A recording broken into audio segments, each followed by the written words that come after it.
I had 2 concussions in 2019 that threw everything on its head, literally, figuratively, no pun intended, or maybe pun intended.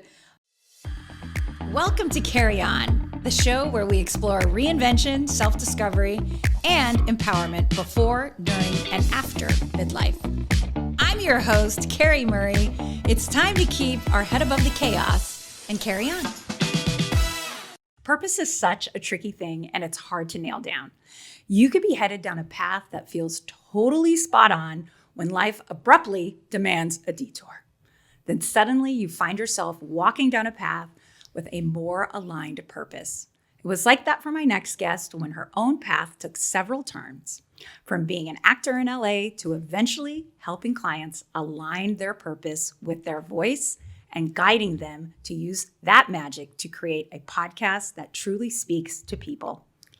Christina Barsi is the founder and CEO of Avant-Haus Media, a podcasting forward production and content marketing agency, and the founder of bossgoddess.co. Boss Goddess offers resources and courses designed to bring your authentic path to life by leveraging podcasting as a platform and letting your voice lead you. Barsi is also the host of Boss Goddess Podcast. I'm a guest. Barsi, I can't wait to get into all of the things we have in common, including our love for podcasting, woo, and intention. Welcome. Thank you. Oh, that was a fun intro.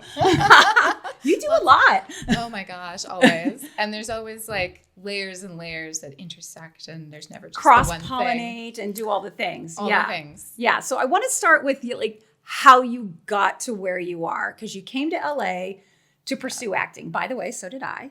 Oh, and look at me now. Yeah. Look at that. Right? So tell me, how did that journey from actor to, content marketing, agency, soulful led business making for your clients, like how did you land on there? Oh my goodness. Okay. So, got my degree in theater. That was such a fun process because it was very much about the process. And I love everything process related, which will probably make a lot of sense by the end of this episode. You'll be like, okay, yeah. And when I got here, it all becomes about just business. Like just go on the audition. This is how you're supposed to do it. You're supposed to do X, Y, and Z. Get inside your box. Be the person that everyone wants you to be. And all of that just felt like energy draining and inauthentic. And I kind of lost myself in everyone else's voices and layering identity on top of me that started to feel really like heavy and confusing. And eventually what happened was I just started to get completely blocked. I ran out of money because I kept having to get new headshots because everyone was re-identifying who I was and how to send me out and all of these things. And I was like, I don't know why this isn't working. And I was really sad because my dream was dying. The thing that I came here to do, that I spent the last decade like pursuing, going to school for, getting a degree and all of the things.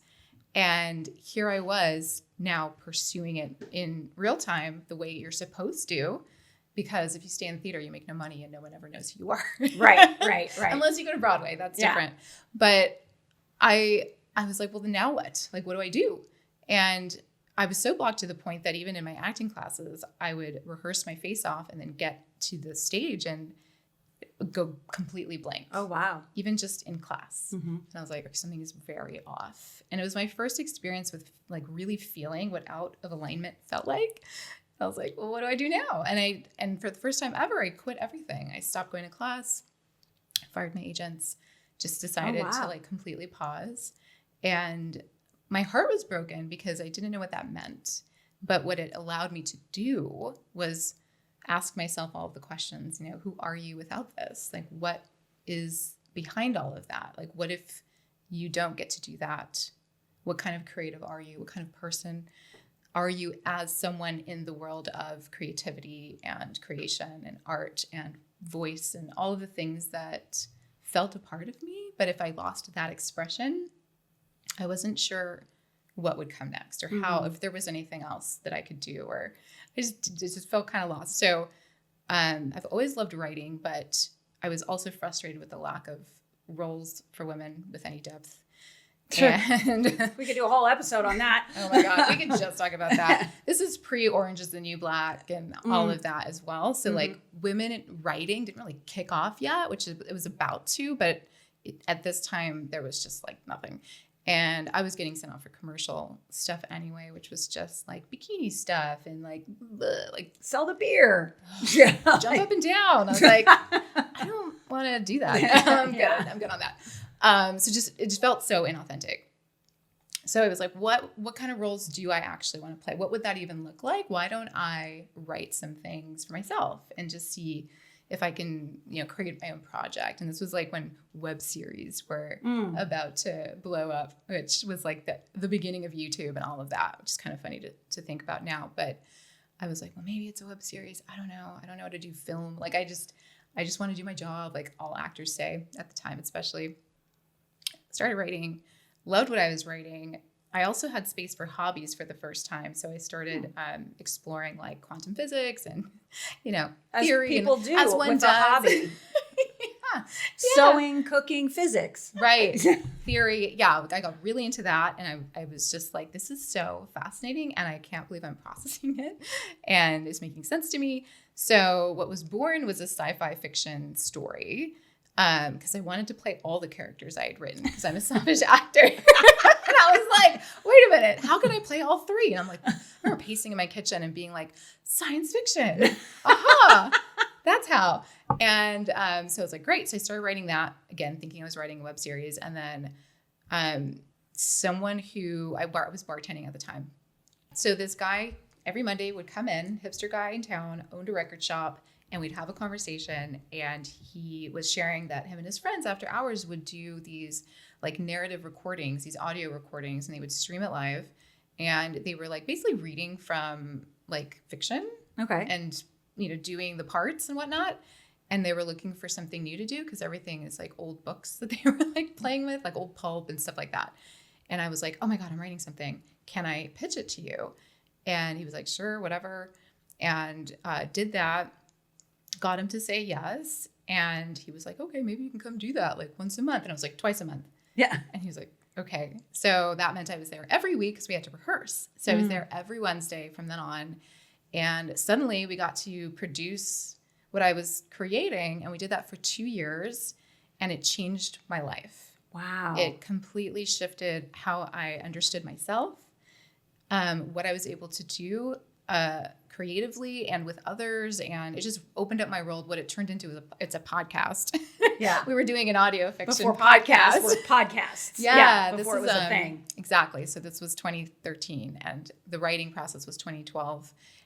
The first 4 episodes, and then I wrote every week as we went. So I didn't even know how the story was going to end or happen the next week. Like, it was very, very organic and intuitive. And that was also my first real connection to like what it's like to tap into that flow and trust your intuitive process and do that through writing. And just, it was the most amazing thing. Do you think when your creative muscle was acting, did you have that same intuitive flow?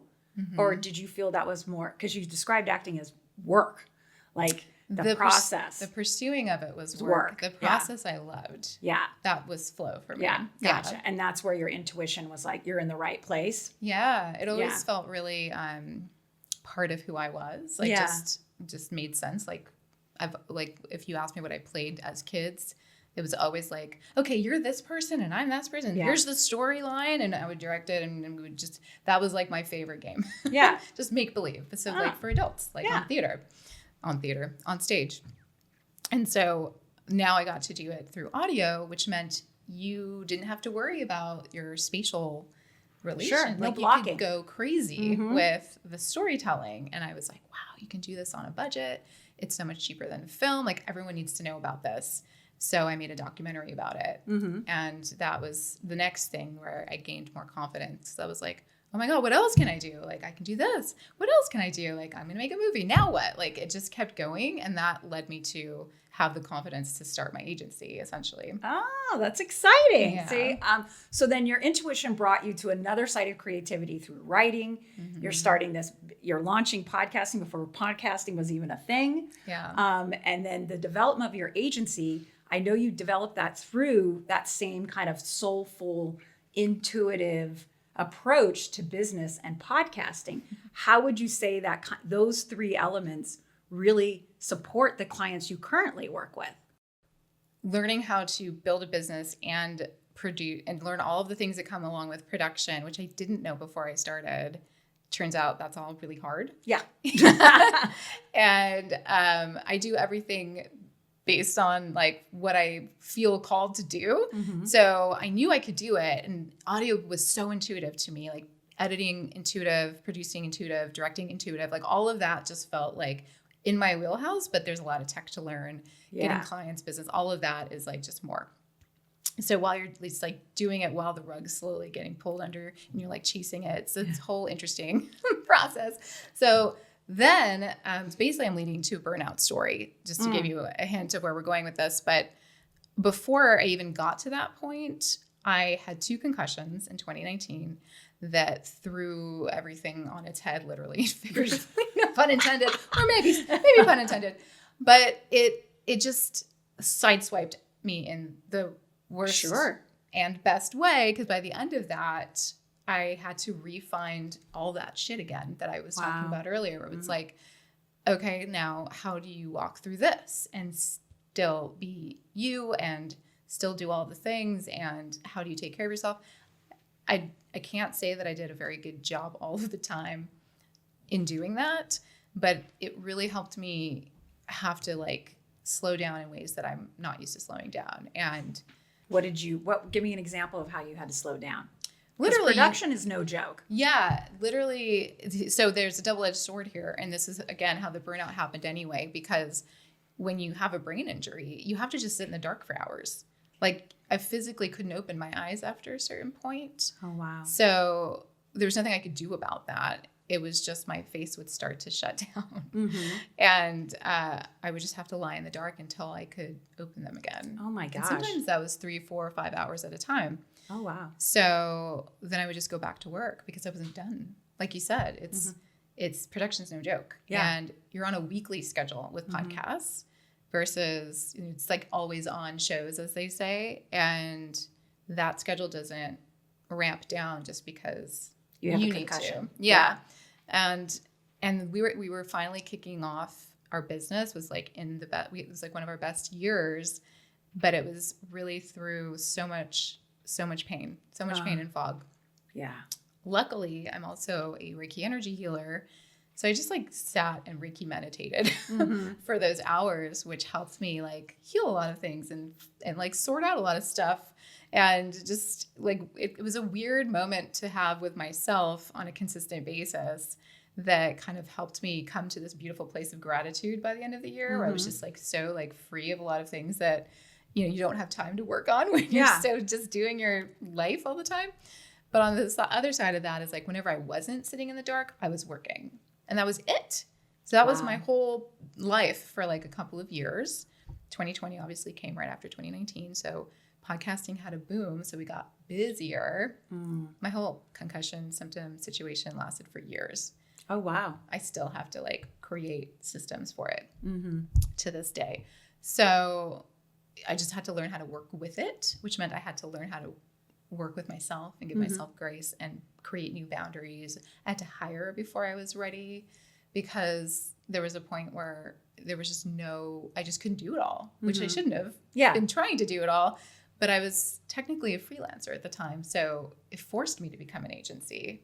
So it was interesting. Like, it was a lot of beauty and like the growth that I wasn't ready for, like start before you're ready. And it just caused me to like make those decisions sooner. Yeah. And it was a good thing because it allowed the business to shift and change and grow again. Friends, it's Carrie Murray. And if giving a TEDx talk is on your vision board, this is for you. Ready for TED is an 8-week program led by my friend Tony Puri, PR exec, media trainer, TEDx speaker herself, and a fabulous guest on Carrie On. This guided experience is built just for women ready to clarify their message and craft a signature talk and share their big idea. Whether you're an expert, founder, or change maker, you'll expand your influence, raise awareness, and gain unshakable credibility when you hit the red circle. I know firsthand Tony supports women and has made progress, and it is remarkable. Apply now for readyforted.com and let Tony be your guide to the global stage. So for my beautiful audience and viewers, please tell us what Reiki is.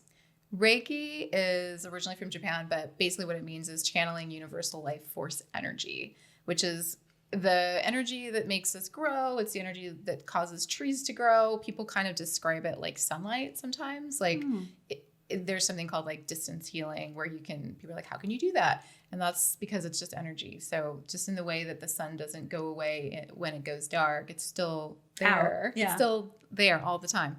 That's how energy works too. So it's a way to kind of work with the your natural, just the life force inside us, and it just helps you kind of calms the nervous system. At the Gotcha. least, it's like a meditation for someone, but it's calming at the I've done it before. I've done it many times, and it's really quite powerful. It can be. So now we're in your new chapter. You're forced to have an agency. Here we are. Yeah. And this is now I think we're up to chapter 3 or 4. I know there's so many. And so you've launched the agency, but you wanted to make sure that the people you worked with were aware of this magic little formula you created with podcasting. Yeah. So tell us a little bit more about that. So that's kind of new. Okay. But the way this came about was through I burnt myself the fuck out. And I had to work with myself, and I didn't realize that like my podcast was my saving grace amidst all of this. It was helping me find my alignment. Meanwhile, my agency was always mission driven. It was always mission led agencies, companies, people, whatever. You have to have that why and that purpose really at the core, or I won't work with you. Yeah. Because to me, that's the foundation of creating and pursuing and accomplishing the goals that we have on the table. We have to be really clear on those things. Do you think that's number one? Do you need the mission before the product or service? That's a good question. Yeah. I think it depends, because I have often used my podcast to get the clarity. I don't think things are perfectly clear when you start something, because it'll change. I think you need enough of the why, which is different than clarity. Yeah. Clarity is just finding the mission maybe, or the message and that can continue to evolve. That's a conversation we have with ourselves all the time. But the why and the purpose behind it is something that's a little more deeper. It's more part of the core. Like, why do you want to do this? And then the why helps us understand where to start clarifying what first steps we can take to begin to walk forward and put something that will get us to where we want to go. Gotcha. And essentially, do you think you need the why and the purpose to help build the mission? Yeah. Gotcha. So they inform each other. Yeah. Or, oftentimes people want to do something because they're creating things based on someone else's why. Like, oh, I was told XYZ, or I want this conversion. And we don't operate like that, because that is going to be a moment. That's not going to be something that's foundational that we can sustain for you and with you over time. Gotcha. It's like going viral. It's like, I want to go viral. I'm like, okay, cool. Me Good too. luck with that. Yeah. And we get a lot of that now. I'm sure. Yeah, I'm sure. So that was starting to weigh on me as well, just the industry changing and those kinds of asks showing up more, and having to take a look at how do we recenter the conversation, or from an industry standpoint, but also helping people remember how podcasting actually works, which is it's a mirror to you. It's going to mirror just like business. This is why it's such a good pairing. Business will mirror whatever you got going on. And if there's something out of alignment, it'll show up. It'll show up with your clients, the type of people you hire, how things play out, whether you reach the outcomes you want. Like in every area you can think of, it's going to reflect it back to you. Podcasting does that as well. It's an amplifier and an expansion tool, but it's also an alignment tool for that reason. It can really help you see what it is that you can experience what you're putting out in essence, right? Because it's right there, and you're doing it as a process, most likely weekly or every other week, or there's some kind of cadence, and that alone is a practice. Yeah. So now you're showing up for what it is that you have to say, and you have to ask yourself every week or whatever, what's the message this week? What do I want to say? And that usually has to come from you. So, those 5 topics that are like, these are what my business core values are, that's going to run out pretty quickly. So it comes back to like this authentic, your heart, very aligned place. And that works for companies, that works for, we still have, education institutions that work with us. Like we all operate that way as well, because their goals come from this place of like, well, why are you creating that conference? Yeah. Who are you serving? Like if we're doing that for ourselves, right? Solo business founders that are just, let's say coach or healer or not an agency or an enterprise, that's even more true, because now we are really trying to figure out how to show up in our most authentic version of ourselves. And the podcast is like a reflector to help you do that on a consistent basis and deepen that. Yeah. So that's why I love it in that capacity, in that way. So we're kind of doing it in both spaces right now, but I'm really like excited to like work with more individuals. Yeah. I know for myself, I can always tell I'm out of alignment because I procrastinate. It becomes really frustrating for me because things don't seem to line up. And that's when I realize I'm not in my flow. I'm not using my intuition. But when I am, I notice that things become a lot easier for me. When I am trusting my intuition, I am following the flow of the energy around me, and things become so much easier to pick up, to find. It's in the Google Drive when I need it. I know a lot of the support you provide people that are in your community help with that. What advice or what resources do you offer to someone who would be feeling like that and kind of intimidated almost to even get started? Yes, that's such a great one. Like procrastination, so common, and it's a total symptom of something else that's going on. Usually it's overwhelm. It can be perfectionism. Totally. Yeah, it's different for imposter syndrome is a lot of it for me. Yeah. Okay. And that's connected to fear. So it's like, why do we feel, in fear? But basically, if that's going on, it's usually a moment where you want to come back to your center a little bit and figure out what are those triggers. So even if I'm not working with you, I will probably give you like a few things to do, like in an email or depending on how we're talking. But in terms of programs, we do offer like these, what I love to call self-attunements. It's a way to get back inside your own energy and connect with the parts of you that can remember that you're powerful, that you have magic, that the things you're looking for that are already there for you, and to kind of remember and shift that energy and perspective a little bit. So I do that through small question guided meditations and journal practices, and then reframes are usually baked into that, which is to break that down. A small question is something that allows your unconscious mind to process, and it's a very kind way to present another way to look at something. Like like for me, the way this like became so impactful was I realized I was saying to myself all the time, this is so hard. Everything's so hard. My life is so hard. This day is so hard. Oh, this is going to be so hard. And I was like, whoa, like I say that all day long to myself. Yeah. And the reframe for me was, what if it were easy? And I started practicing that every time I would like hear, what if it, like, this is hard? I would go, what if it wasn't? What if it were easy? What would that look like? And I started to solve problems differently. Oh, interesting. And it's what guided me to quit my day job that I was so stuck in for 19 years. Like it ended up being like one of the most powerful things I did for myself.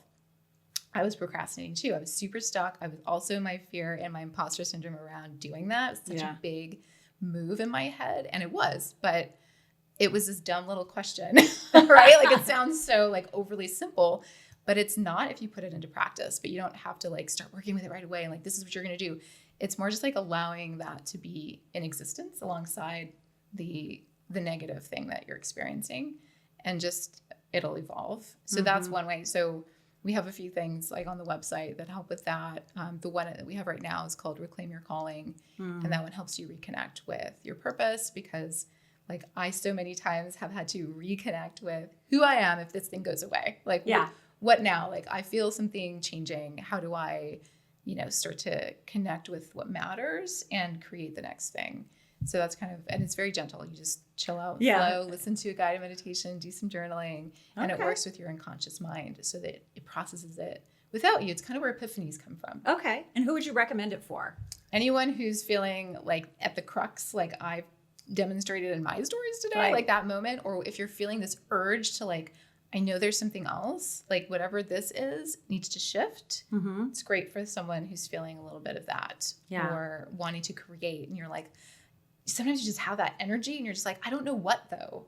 And kind of like starting to do the journaling, starting to It's a place to put that energy. It's to move the energy in a sense. Yeah. It's a way to start tapping into whatever that looks like for you, whether it's the creativity, whether it's needing to calm the nervous system first, whether it's, usually we have to do that before we can use our conscious brain to figure it out. Yeah. That thing's just reacting. Right. Especially like, how can you be creative if you're so blocked? You know, it's like really, really challenging. You might not even know that you're blocked. Yeah. And you might not know that you're burnt out. I didn't know I was burnt out. So I know you prefer the term guide to coach because you do provide so many resources and support for people who were in that same feeling that you were in forever ago. What is someone feeling, right before they want to work with you? What are those feelings they're like in the thick of right now that they can't really nail down until they're like, this is who I need? Well, first, I am a certified coach, but I actually don't coach. So I like the idea of guidance because what I've realized is like my whole purpose is to help people come back to themselves and realize that they're the empowered one. You can trust your own answers.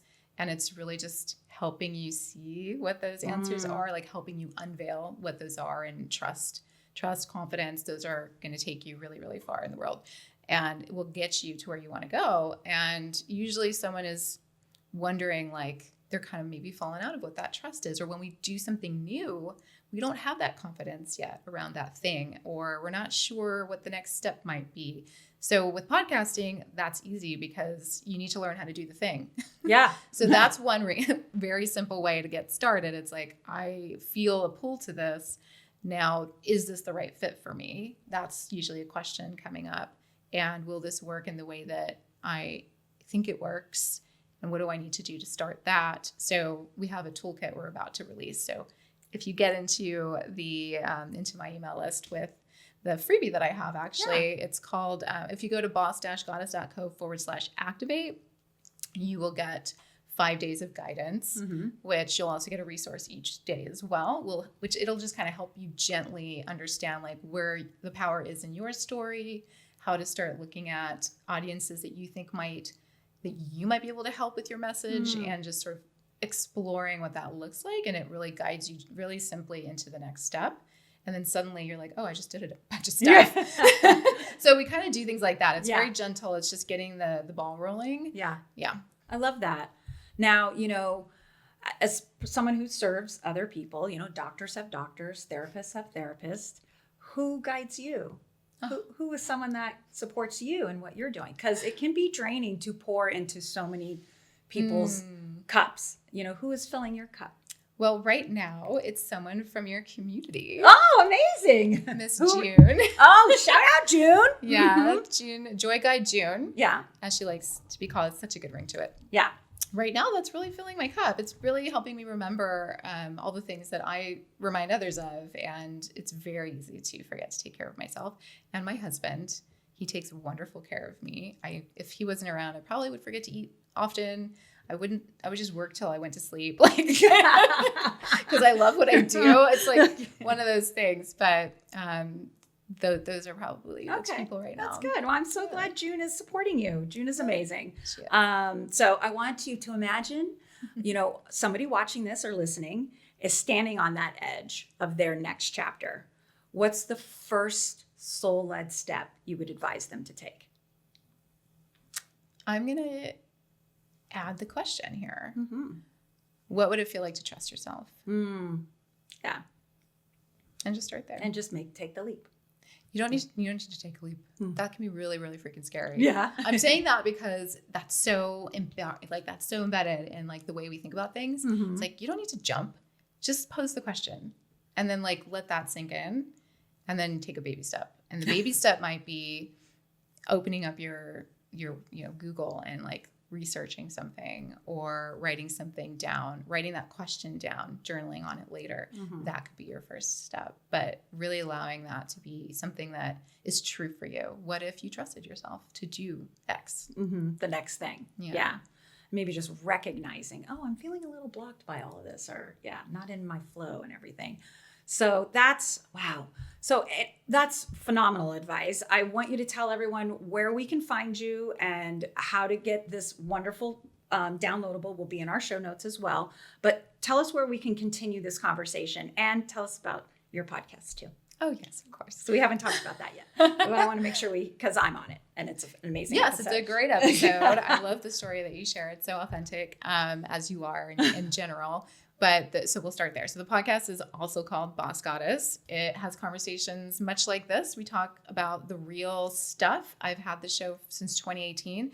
So it goes through its own evolution. With each chapter turn, I'm there changing my life along with it. And it's such a fun journey to be on. So you can find people who are like channeling live on there, like channeling what they think is the universe, fun stuff like that, to just women like sharing their entrepreneurial journeys, or a guided meditation. So there's lots to find there. We're about to start talking a lot about podcasting in the context of the way we shared about it today.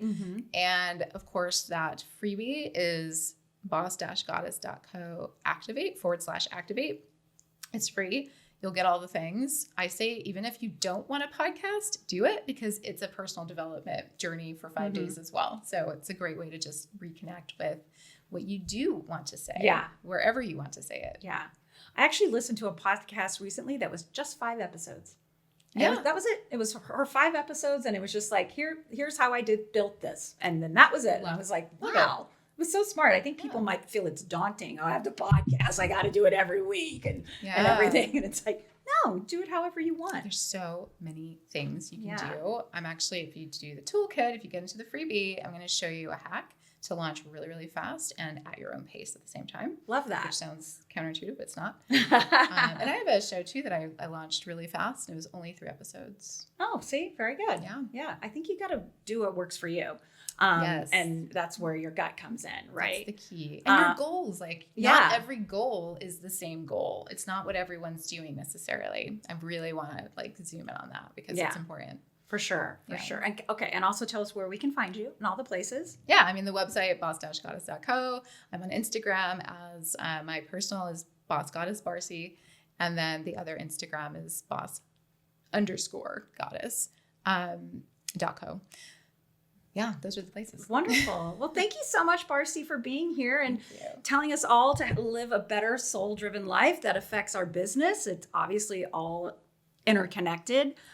This has been fun. It's also, I love someone with the same mission and drive, finding your like-minded people, yes, I see you. It's great. I'm not alone. Just kidding. But not at all. Thank you everyone for watching, listening, subscribing, and commenting and liking and doing all the things. It always means a lot to me when people comment on each episode. I'm happy to reply. But again, as always, keep your head above the chaos and carry on. Thank you for joining us for another episode of Carrie On. Be sure to find us on Apple Podcasts and Spotify. And as always, like and subscribe to our channel on YouTube. And don't forget to keep your head above the chaos and carry on.